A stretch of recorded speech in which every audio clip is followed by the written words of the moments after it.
The phone rang for the 5th time when he finally spoke up. There's a problem with the project. I need to go back to the office. I put down my chopsticks. You said the same thing last year on our wedding anniversary. I'm sorry. Next year.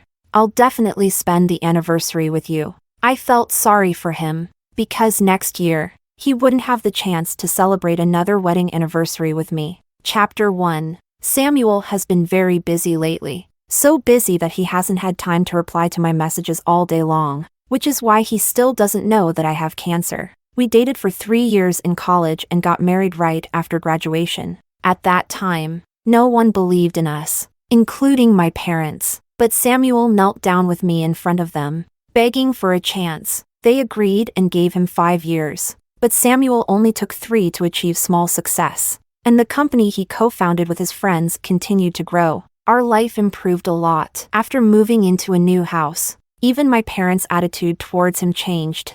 I also thought I had married the right person, so I settled into being a full-time housewife and focused on preparing for pregnancy. The day I sensed something was wrong, Samuel came home drunk and passed out as soon as he hit the bed. He slept soundly, but his phone kept buzzing with new messages. When I pulled out his phone, the screen was still lit up, and a message stood out clearly. Thank you for celebrating my birthday with me. I'm really happy. Before I could react, another message popped up. If I told you I regretted it, would you come back to me?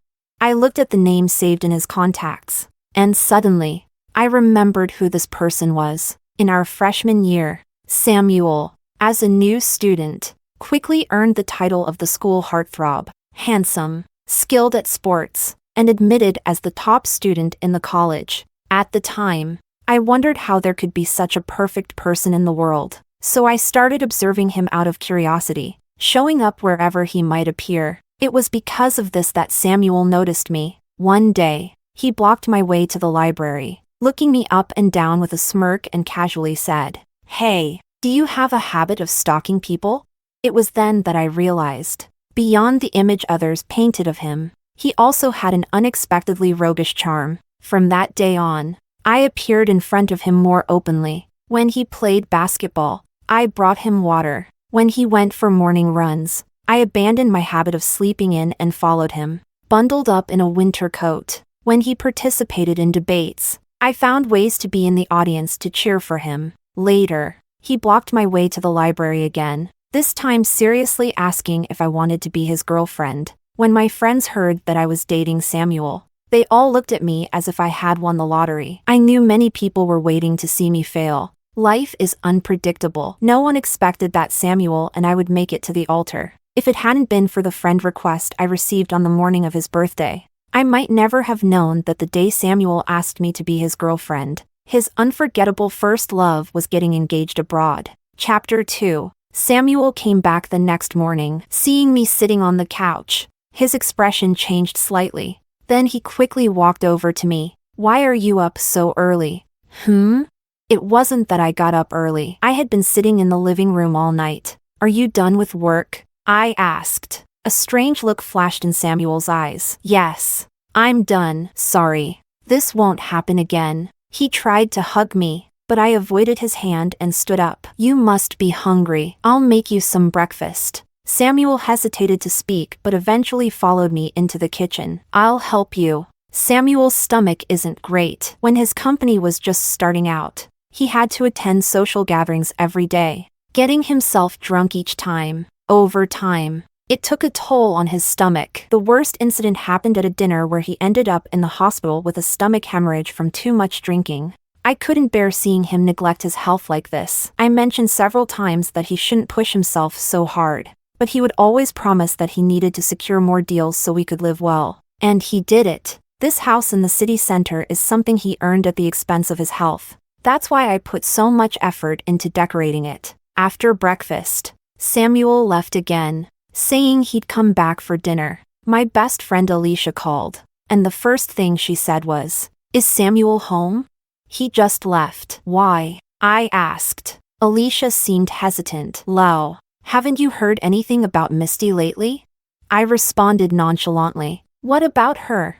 Alicia, frustrated, said, "Of course Samuel didn't tell you. Misty got divorced." She's back. And she's even joined Samuel's company. I saw them having dinner together the other day, laughing and chatting. It's outrageous. I tightened my grip on the phone and said casually, "They're old friends. It's normal to catch up." Alicia got a little angry. "Everyone knew in college that Misty dumped Samuel. Are you really that confident in him?" Of course.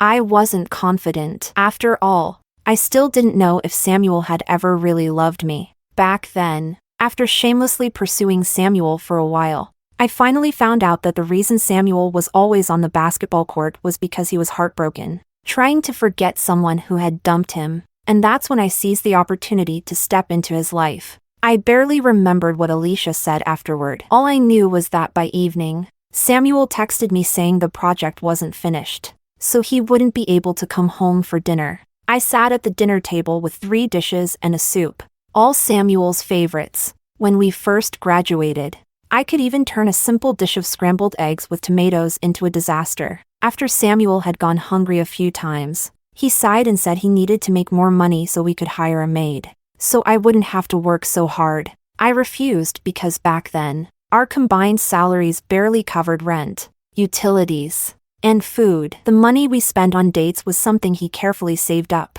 Later, he realized this couldn't continue, so he started a business with his friends. Starting a business required a lot of capital, and our life became even more strained. Samuel started working overtime, attending social events, and even using his weekends to meet with clients. One day, he came home early and was stunned when he saw a table full of delicious food. He stood there for a long time, then silently ate 3 bowls of rice. I sat for a long time, long enough for my legs to go numb, when a message came through on my phone. It was from Samuel. "Sorry, I'll need another 2 hours to finish here. Go to bed. Don't wait for me." The 3 dishes and soup on the table had gone cold. I stood up, took the plates, and dumped all the untouched food into the trash. I took a bath, and maybe I was too exhausted because I ended up falling asleep in the tub. I dreamed of Samuel from our college days, full of confidence, surrounded by admirers, yet he chose me out of all those excellent suitors.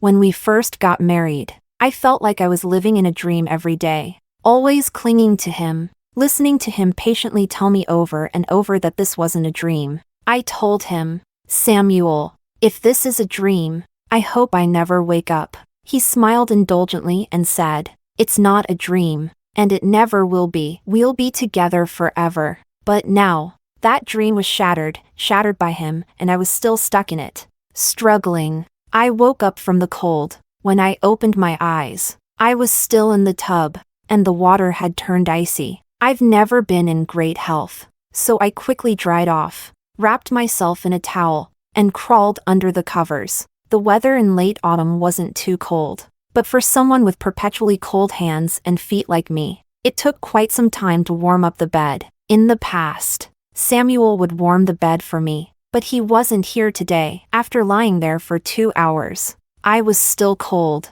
Scenes of Samuel being good to me flashed through my mind, and I suddenly had the urge to call him. All these years, whenever he said he was attending a social event, I would trust him unconditionally. I never called or texted to ask anything. But today, the urge to call him grew stronger and stronger. Chapter 3. Before I knew it, I had already dialed his number. The phone rang for a long time without anyone answering, and eventually, it cut off on its own. I sent him a message, "How much longer until you come back?" The message was like a stone sinking into the sea, no response at all. In the middle of the night, I got up to boil some water and soak my feet, finally warming up, but I was no longer sleepy. Sitting on the couch, I suddenly thought of Misty's WeChat. I opened her Moments, and sure enough, she had posted an update. The picture showed dishes from a Chinese restaurant, and she wrote, "After all these years, only you still remember what I like. Thank you for keeping me company while I worked overtime and for taking me to eat the Chinese food I've been craving for so long." For some reason, my stomach churned, and I ran to the bathroom to vomit. But after all that retching, nothing came out. The doctor said if I didn't start chemotherapy soon, I might not last more than 3 months. He urged me to find time for treatment as soon as possible. I made up an excuse to delay it. The doctor listed many consequences, but all I could summarize was this: chemotherapy couldn't cure my illness. After leaving the hospital, I bought a chestnut cake and went to Samuel's office. Samuel's assistant seemed surprised to see me and a little flustered. "Sis-in-law, what brings you here?" I smiled. "I was just passing by, so I thought I'd drop in." The assistant glanced at the cake in my hand. "Oh, you brought Mr. Liu's favorite. I'll call him for you." "No need. I'll go myself." The assistant seemed like she wanted to stop me, but it was too late. I pushed the door open and saw Samuel and Misty sitting side by side at the desk. On Samuel's face was a smile I had never seen before, one of genuine happiness. Misty was still as beautiful as ever. They said something to each other, and Misty laughed brightly. I didn't want to disturb them, but my legs were so sore that I walked over to the couch and sat down. I must have interrupted them because they both turned to look at me. I clearly saw a flash of panic on Samuel's face. He got up abruptly and strode over to me. "Why are you here? Why didn't you call me first?"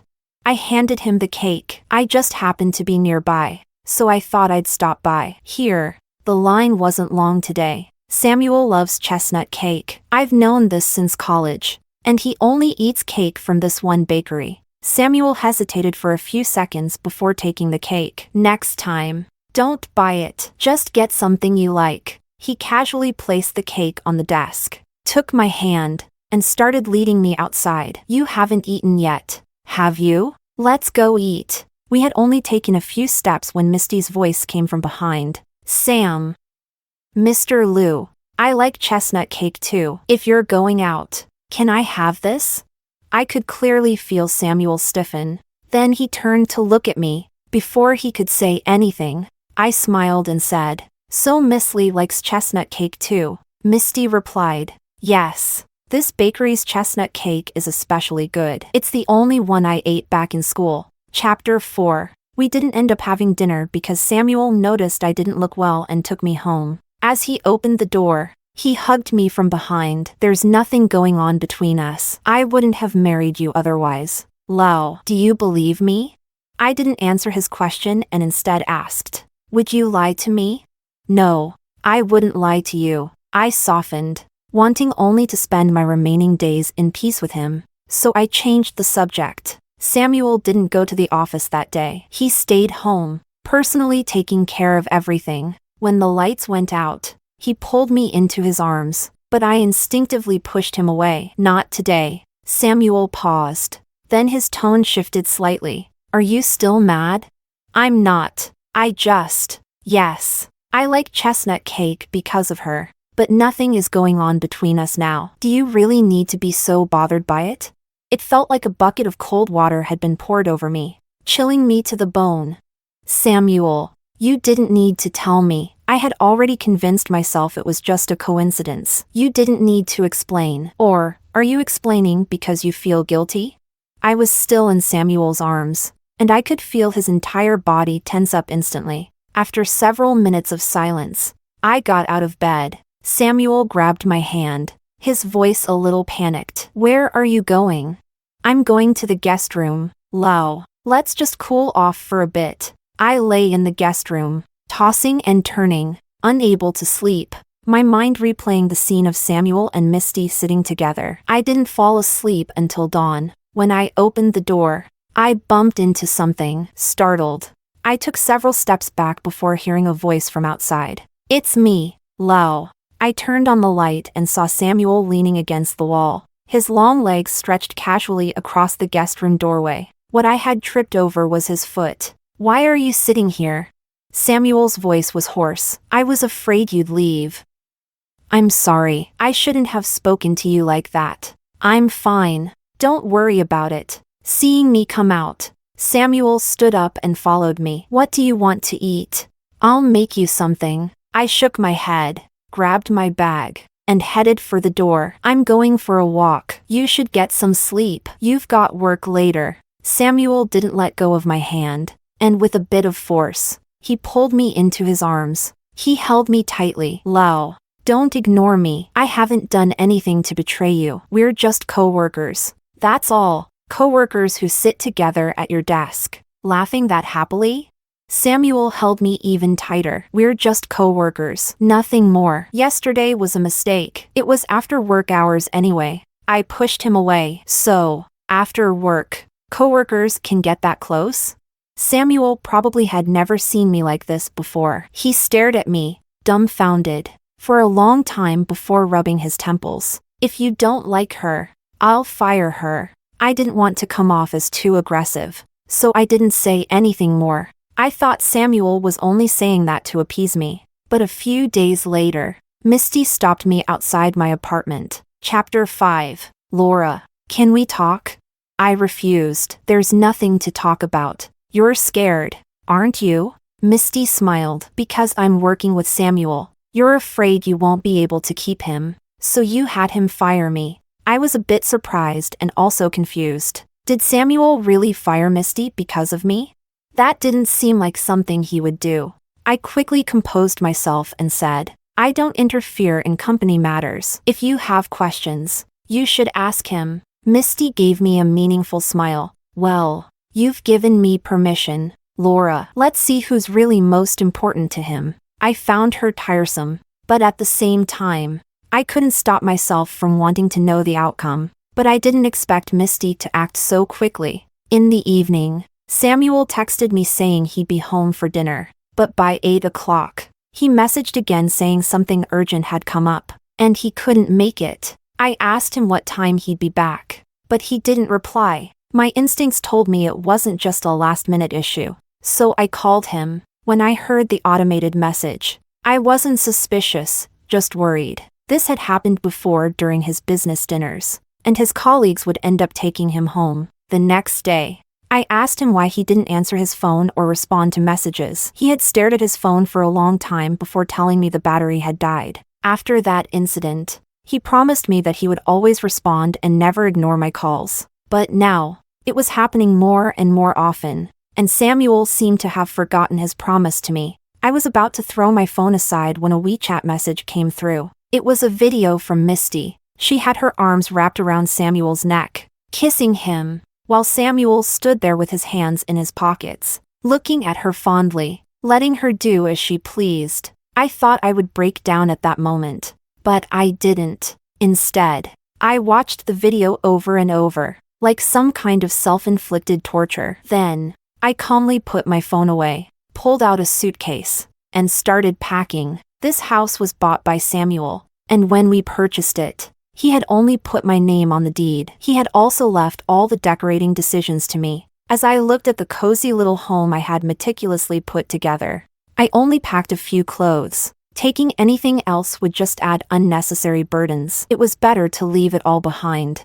Before I left, I sprayed the perfume he had given me in every corner of the house. I was gambling that he had once loved me. Chapter 6. I brought my suitcase back to my parents' house. Waking them up in the middle of the night, they anxiously asked if I had a fight with Samuel. It was only then that I realized I shouldn't have come back. But what could I do? I missed them so much. When they found out I hadn't eaten, my mother, grumbling all the while, made me a bowl of noodle soup. The familiar taste stung my eyes. Where's Samuel? How could he let you come back alone in the middle of the night? What if something had happened? I sighed. Mom, I'm not a child anymore. I just missed you both and decided to come home. Really?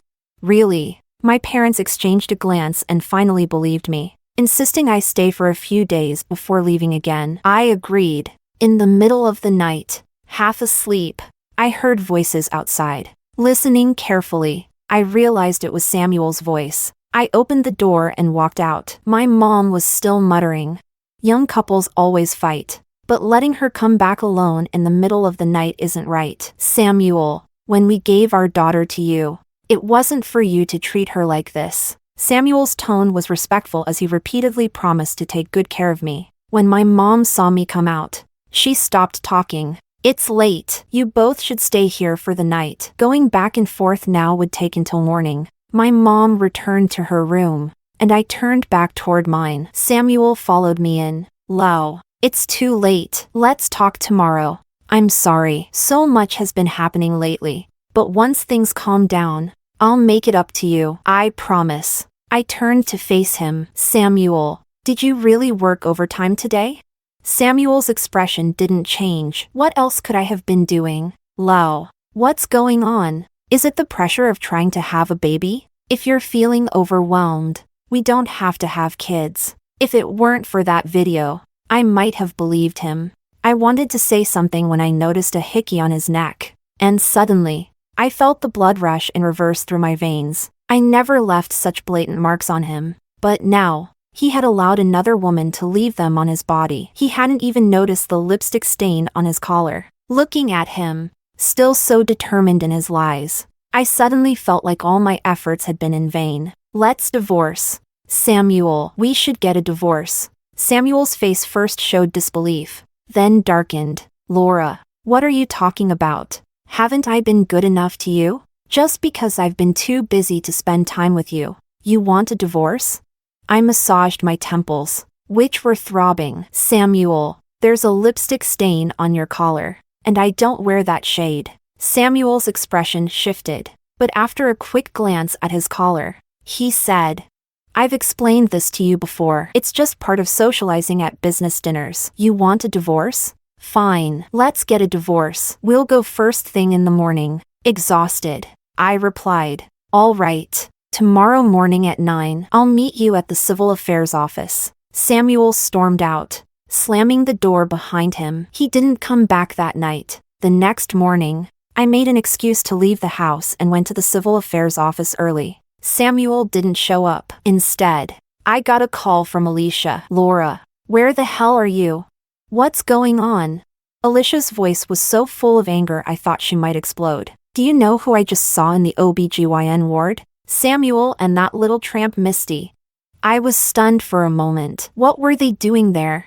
Alicia took a deep breath, trying to calm down, but I could still hear the fury in her voice. Misty's pregnant. I snuck a look at her records. In the father's section, it says Samuel, Chapter 7. I returned to the house I shared with Samuel, but he wasn't back yet. Everything in the house was just as I had left it. Even the slippers by the entryway hadn't been touched. Samuel hadn't come back the night before. I went into the bedroom, took out Samuel's suitcase, and began packing his things. All of Samuel's clothes were ones I had bought for him. He didn't even know that I had carefully embroidered his name into each collar. As I packed, I found a small box in Samuel's closet. Curiosity got the better of me, and I opened it, probably the biggest mistake I ever made. Inside the box was a phone and a wedding photo with a red background. But the woman in the photo wasn't me. It was Samuel and Misty. In the photo, they were both smiling sweetly, with the date written on the back. It was the day before Samuel and I got together. Everyone knew how shamelessly I had chased Samuel. All my friends did, even when they told me Samuel was still in contact with Misty. I didn't believe them. I had seen Misty holding the arm of an older man, getting into a luxury car Samuel could never afford. Just 2 days before Samuel agreed to be with me, I had seen Misty get out of that car at the school gate. To me, Samuel and Misty were over. People whispered that Misty had played Samuel, but now I realized that the one being played was me. I put the photo back and turned on the phone. The battery was fully charged. With trembling hands, I opened WeChat and saw there was only one contact, Misty. I scrolled through their chat history, torturing myself, discovering that on what seemed like ordinary days, Samuel had been reminiscing with Misty about their anniversaries. The photo gallery was full of pictures and videos of Misty. The most recent one was a photo of her in his office, wearing her work badge. So, he really never loved me. Samuel returned home in the evening, clearly not expecting to see me. He froze at the door. I was about to speak when I heard Misty's voice behind him. Samuel, why aren't you going in? Samuel's face paled. He seemed to want to say something but didn't know where to start. Without expression, I pushed his suitcase toward him. I've packed your things. If anything's missing, you can grab it yourself. Samuel's face darkened. What's this supposed to mean? We're getting a divorce. I handed him the divorce agreement. I don't want anything but this house. Samuel didn't take it. Are you serious? Looking at his serious expression, I suddenly laughed. You've already brought her here, so why pretend anymore? Samuel, you're disgusting. I only brought her because Because you're going to let her stay here and take care of her during the pregnancy, right? Samuel's face turned deathly pale. His fists clenched, but he had no words to refute. Misty stepped forward, boldly taking Samuel's arm. Since we're being honest, let's lay it all out. Laura, I'm pregnant with Samuel's child. He wants a baby, but you haven't been able to give him one. You can't be selfish and deprive him of having a family. You're the one who should leave. My hands clenched into fists at my sides, nails digging into my skin. The pain kept me grounded in reality. This house is in my name. It's my house. What right do you have to ask me to leave? And why not? Samuel bought this house. So, you're saying I should split the house with him? Maybe even half of his company too? That could be arranged. Enough, Samuel interrupted, grabbing his suitcase and leaving without another word. You two need to calm down. Misty glared at me angrily, but in the end, she left as well. When the door slammed shut, I collapsed to the floor, exhausted. All the resentment, anger, and injustice I had felt came pouring out in tears, and I allowed myself to cry until I couldn't anymore. The next day, I went to a lawyer and made my will. Misty had taken the divorce papers with her. She'd make sure Samuel signed them. My lawyer would handle the rest. I stayed at my parents' house for 2 days, then packed my suitcase and went to a secluded place where I planned to spend the last days of my life in peace. But I didn't expect things to turn out the way they did. Chapter 8. Alicia called me, asking why I had put the house up for sale. I didn't understand what she meant until she said she saw my house listed with a real estate agent. That's when I realized what had happened. I packed my things and returned to the house. Inside, Samuel and Misty were showing the place to potential buyers. I overheard Misty saying, "This home was decorated bit by me and my husband. If it weren't for the baby and the inconvenience of staying here, we wouldn't be selling it. The price can't go any lower. It's a school district house with room for appreciation. Plus, it's only been 5 years since the renovation, so it's a great deal." The buyers seemed convinced. They had agreed on a price and were about to sign the contract. But when they turned around, they saw me standing at the door. Samuel, stunned, turned pale and hurried toward me, pulling me aside. "Let's talk over there." I shook off his hand. "Did you ask for my permission before selling my house?" Misty stepped out, her flat stomach noticeable as she looked at me. "Laura, this is joint property. He has the right to handle it." I ignored Misty and looked directly at the young couple. "I see you're buying this house for your child's schooling, right? Well, the property deed is in my name. If I don't agree to transfer the title, would you still buy it?" The couple quickly turned and walked away. Despite Misty calling after them, they didn't look back, speeding up as if they were running from a monster. Misty was livid, shouting at me, "Are you crazy, Laura? You don't even live here. Why not just let me sell it?"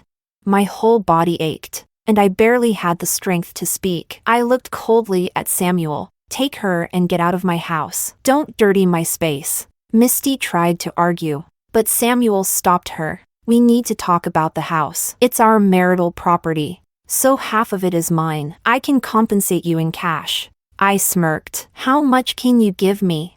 $1 million. I laughed. This school district house was purchased early, and the price had been rising steadily. Just last month, it had hit 31,000 yuan per square meter for a 130 square meter house. He was only offering me 1 million. When I didn't respond, Samuel frowned and said, "I'll also split our savings with you, but this house, get out." I pressed the 3 digits on my phone. "You'd better leave right now. I've called the police."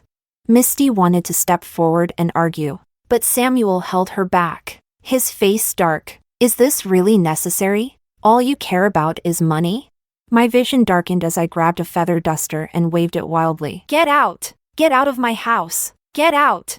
Samuel shielded Misty as he led her outside. He looked at me, disappointed. "Think about this carefully. I'll come back tomorrow." I slammed the door in his face, but the intense emotions left me dizzy. I groped my way to the sofa, dialing Alicia's number. As soon as she picked up, I lost consciousness. Chapter 9. When I opened my eyes again, I saw Alicia. Her eyes were swollen like walnuts, and when she saw me awake, She started crying again. I sighed. So, you know?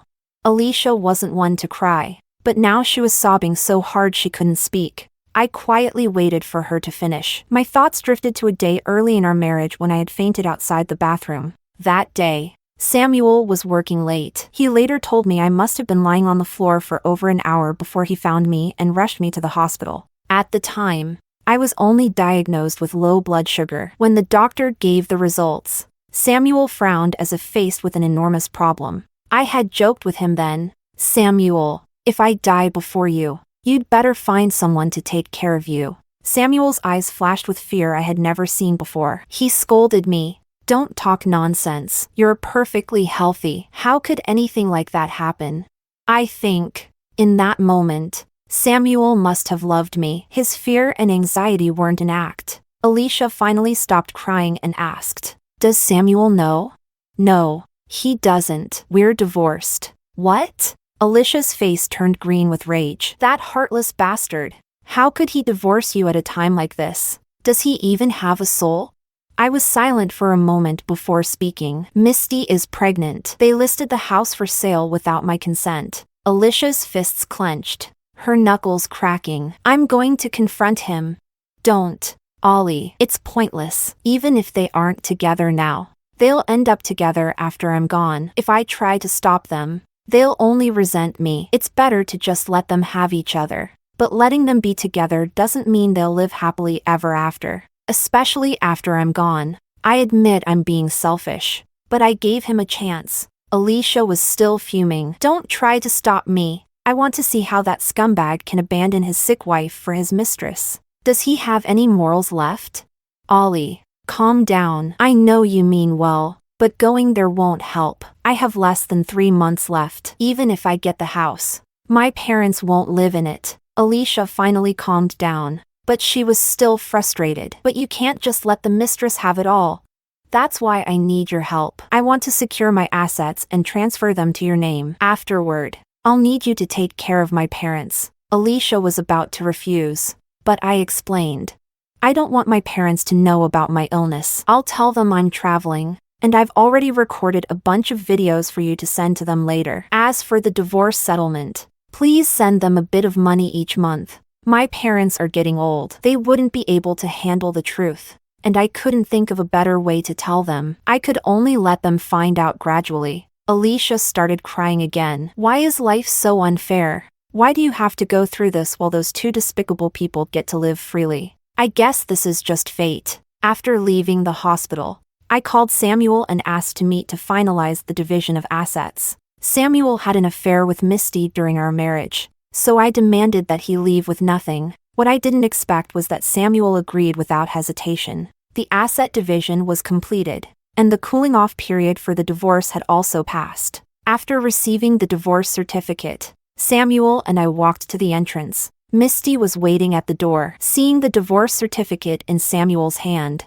she immediately hooked her arm around his and walked into the civil affairs office. "Honey, let's get our marriage certificate now." Alicia, who had come with me, mocked them. "How convenient. Your future wedding anniversary will also be the same day as your husband's divorce from his ex-wife. Doesn't that make you cringe?" Misty froze, unsure whether to enter or leave. Alicia was delighted. She linked arms with me, walking away in high spirits. After arranging everything, I put on some makeup to make myself look as healthy as ever, then returned home. My parents were happy to see me, smiling as they cooked a meal with all my favorite dishes. But the pain in my body had made everything tasteless. I told them I had decided to take a job out of town and might not return for a long time. They looked at me with pride in their eyes. "You should have gone back to work ages ago. Spending your life revolving around one man isn't worth the years we invested in raising you." My eyes burned with tears, and I silently cursed myself for realizing it too late. After saying goodbye to my parents, I took a taxi to the airport. Alicia was already there, waiting with open arms. "Come on, let me walk with you to the end of this journey." Chapter 10. Epilogue. Alicia. 3 days after returning from abroad, Samuel stopped me at the entrance of my neighborhood. "Where is she?" The hatred in my eyes could have burned him alive on the spot. "Your mistress? Haven't seen her." Samuel rubbed his forehead. "Where's Lau?" I haven't been able to reach her lately. Why are you trying to contact her? Samuel, aren't you married now? What are you looking for Lau for? Do you want to repeat the past? I spoke harshly, and the veins on Samuel's forehead bulged. What surprised me was that he didn't lose his temper. Instead, he said, I have something important to discuss with her. Please ask her to contact me. I cursed under my breath and hailed a cab, giving the driver an address. Halfway there, I noticed Samuel's car following behind. The urge to retaliate surged within me. I wanted nothing more than to get out of the car, grab him by the collar, and demand to know how he had the nerve to follow me. But I held back until we arrived. I stood by the roadside, waiting for Samuel to approach. He probably hadn't expected me to come to this place. When he saw me waiting for him, he had no choice but to drive over. I smiled sweetly. Samuel, you want to see Lau? I'll take you to her. She's just up there. You'll see her soon. Samuel glanced at the cemetery and didn't believe me for a second. Is this some kind of prank? Alicia? We've known each other for years. Can't you help me convince her to see me? Ha. I've brought you here to see her. And you don't believe me. Is that my fault? Samuel frowned. Alicia, there's a limit to jokes. The anger I had been suppressing erupted. A joke? Who's joking with you? I'm telling you, Lau is dead. She died on the anniversary of your wedding. I brought her ashes back. She's right up there. You can choose not to believe me, but you can't deny the truth. Samuel looked at me with disbelief. I had no desire to continue talking to him and started walking up the hill. In her final days, I was the only one by Laura's side. She passed peacefully in my arms, free from pain forever, while I mourned the loss of my closest friend. I also felt a sense of relief for her. She no longer had to suffer. No more pain would haunt her. As I stood by Laura's grave, I was yanked aside. Samuel stared at the photo on the tombstone, muttering it's impossible over and over again. Seeing him like this gave me a sense of grim satisfaction. See? Samuel, she didn't even want to see you before she died. The last time she saw you was at the Civil Affairs office. What were you doing then? You were marrying Misty in front of her, right after signing the divorce papers with her. Samuel, why do you think she would want to see you? What right do you have to come here? It's impossible. Lau wouldn't. Yeah. How could she die? How could her own husband not even notice she had cancer? Samuel, did you know that while she was in unbearable pain, you two were sending her photos of your happy life together? She was still looking at your wedding certificate with that woman before she died. She said you never smiled at her like that. Samuel, why don't you go to hell? You're the one who should be there.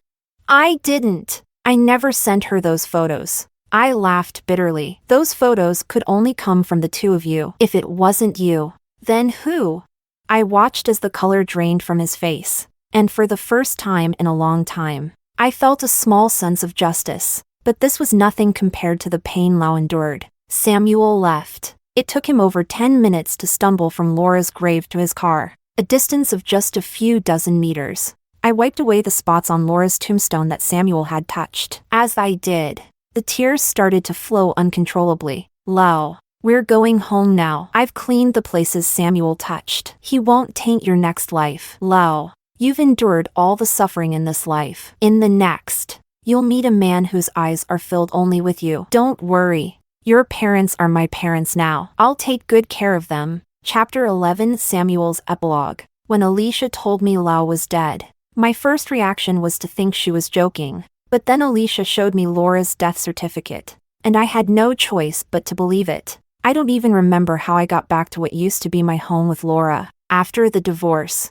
Laura had listed the house for sale. I found out through the real estate agent and, in a moment of madness, secretly bought it back, not even daring to let her know that the buyer was me. Maybe it was out of guilt, or maybe it was because of the hidden feelings for Laura that even I hadn't fully realized. The house was no longer the carefully arranged home she had created. All traces of her had been erased when she decided to sell it. I wandered back to what was now my home.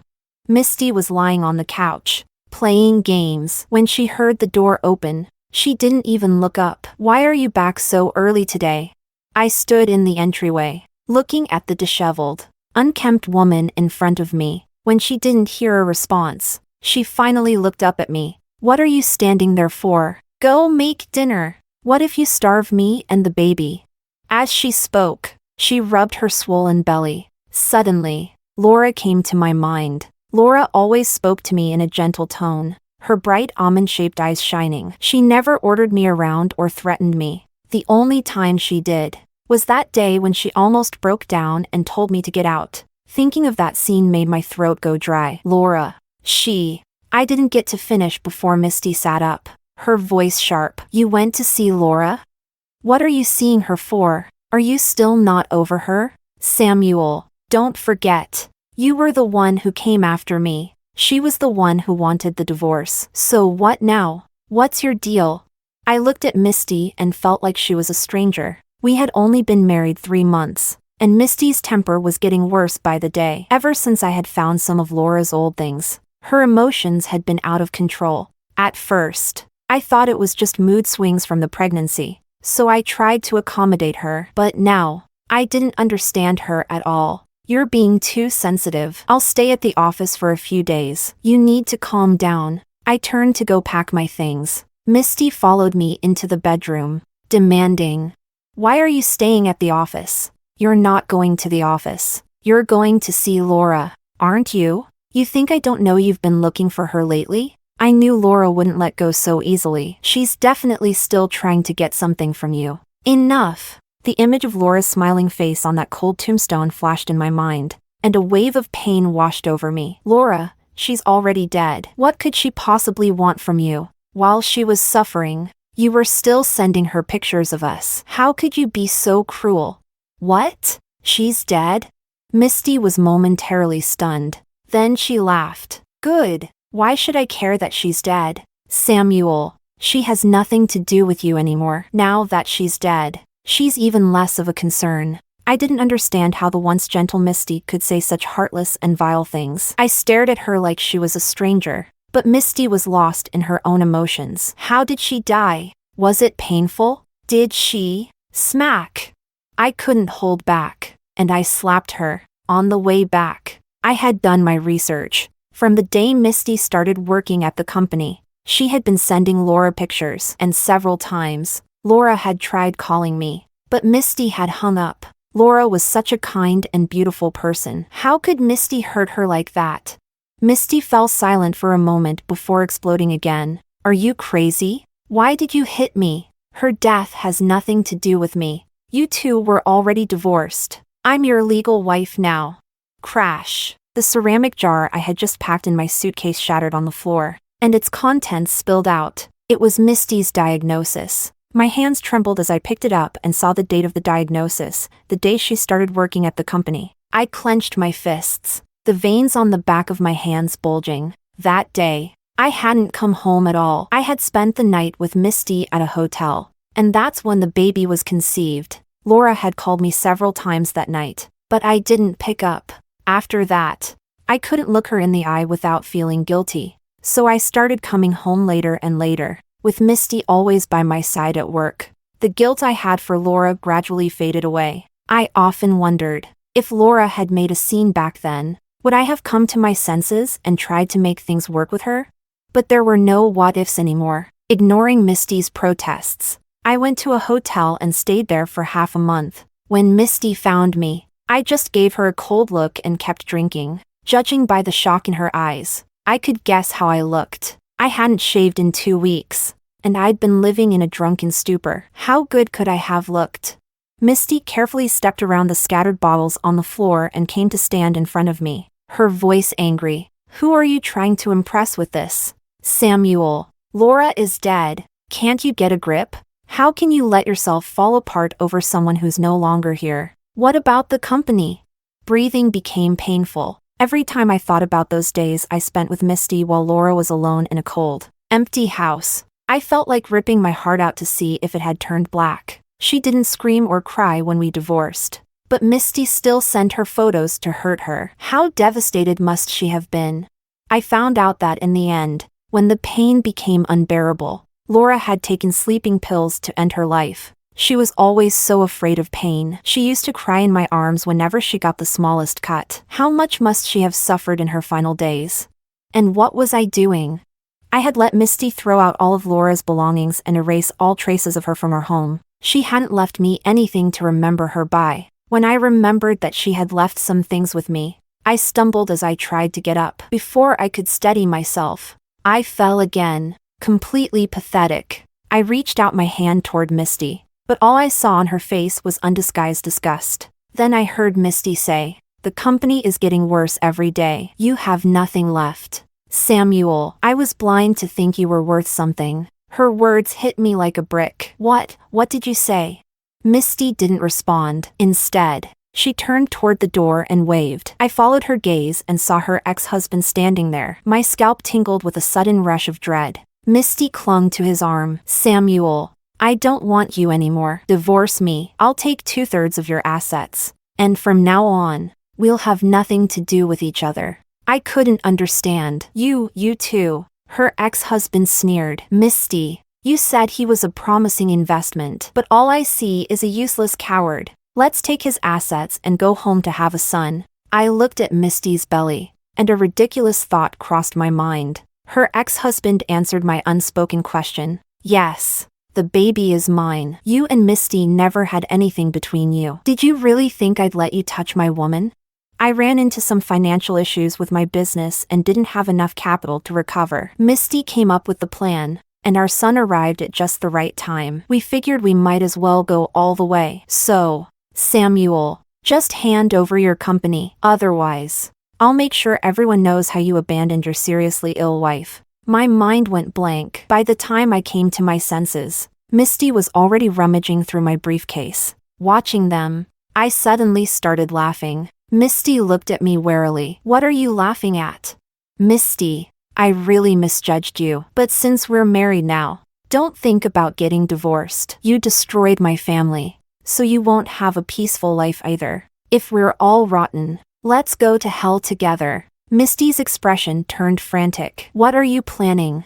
"I won't divorce you. If I have to suffer, we'll suffer together. You think that just because you won't divorce me, I can't file for one? As long as I claim that our relationship is broken beyond repair, I'll just have to wait through the cooling off period, and I'll be free." I grinned. "Our relationship is so good. How could it possibly be broken beyond repair?" "Misty, we have a child now. Even if the child is born and you admit to having an affair, I still won't divorce you. You'll be tied to me and the child forever." Misty had never seen this side of me before. She retreated into her ex-husband's arms, her face turning pale with fear. "You're crazy. You've completely lost it."